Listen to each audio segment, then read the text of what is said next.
আমাদের নির্বাচনের যে ইশতেহারে যে প্রতিশ্রুতি অঙ্গীকার আমরা ব্যক্ত করেছি তা অক্ষরে অক্ষরে তা পালন করা হচ্ছে এবং হবে ইনশাআল্লাহ, দৃশ্যমান হচ্ছে। সেটার উপর আপনাদের নিশ্চয়ই আমাদের আস্তে আস্তে আপনারা দেখতে পাবেন।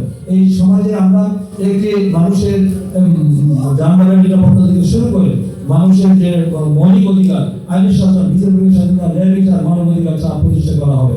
এবং আমি দেখেছি যে সরকার যা মানুষের অঙ্গীকার করেছে যে মাদক, সন্ত্রাস, চাঁদা, দুর্নীতি মুক্ত এবং মাদক মুক্ত সমাজ প্রতিষ্ঠা করার যে অঙ্গীকার আমরা করেছি, সেই অঙ্গীকার আমরা অক্ষর করে বাস্তবায়ন করবো ইনশাআল্লাহ।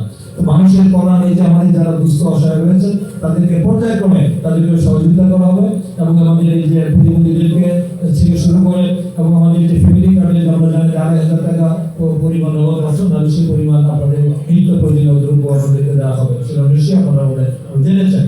এবং পর্যায়ক্রমে যারা হতদরিদ্র, ল্যান্ডলেস, যারা ভূমিহীন তাদের ব্যবস্থা করা হবে, হিন্দুদের মানুষ তাদেরকেও সেই ধরনের সুযোগ সুবিধা দেওয়া হচ্ছে এবং বেকারদের আত্মকর্মসংস্থান থেকে শুরু করে আমাদের একটি গভর্নমেন্টের সমস্ত কিছু নিয়োজিত রয়েছে ইনশাআল্লাহ। আমরা আশা করি যেহেতু এটা জনগণের সরকার, জনগণের কাছে ওই সরকারের দায়িত্বের কাছে জবাবদিহিতা আছে, তাই আমরা জনগণের কল্যাণী মঙ্গলের যা যা করা দরকার সবই করবো। আপনারা জানেন যে আমরা প্রথম সংসদীয় কমিটির মিটিংয়ে আমরা বলেছি যে আমরা এই মানে যারা জাতীয় সংসদের সদস্যরা আর যে অতিথিদের সুযোগ সুবিধা না হতো, সরকারি সুযোগ সুবিধা বরাদ্দ না হতো এবং ট্যাক্স ফ্রি গাড়ি না হতো, সেটা আমরা প্রথম সংসদীয় কমিটি মিটিং আমরা প্রত্যাখ্যান করেছি। আমরা বলছি আমরা ট্যাক্স ফ্রি কোনো গাড়িও নেব না, আমরা কোনো বড় নেব না, এটা জনগণের স্বার্থে এটা আমরা ব্যয় করবো।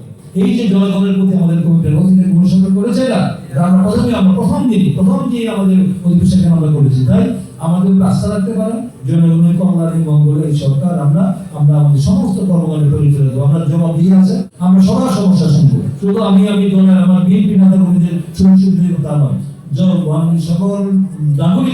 সকল নাগরিকের যে সকল মৌলিক দাবি রয়েছে সমস্ত দাবি দাওয়াগুলো আমরা বাস্তবায়ন করার চেষ্টা করি। আমরা সকলের জনপ্রতিনিধি, আমরা সকলকে একটি সুন্দর সমাজ বিনির্মাণ করতে চাই।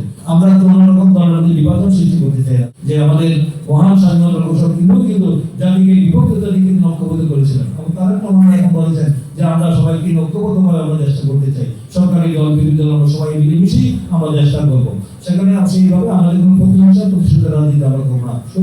রাষ্ট্রপতি জিয়াউর মনে করেছেন, বেগম খালেদা জিয়া করে গিয়েছেন, তিনিও বলেছেন প্রতিহিংসা প্রতিশোধের রাজনীতি বাদ দিয়ে আসুন সবাই মিলে ঐক্যবদ্ধভাবে দেশটা গ্রহণ করি।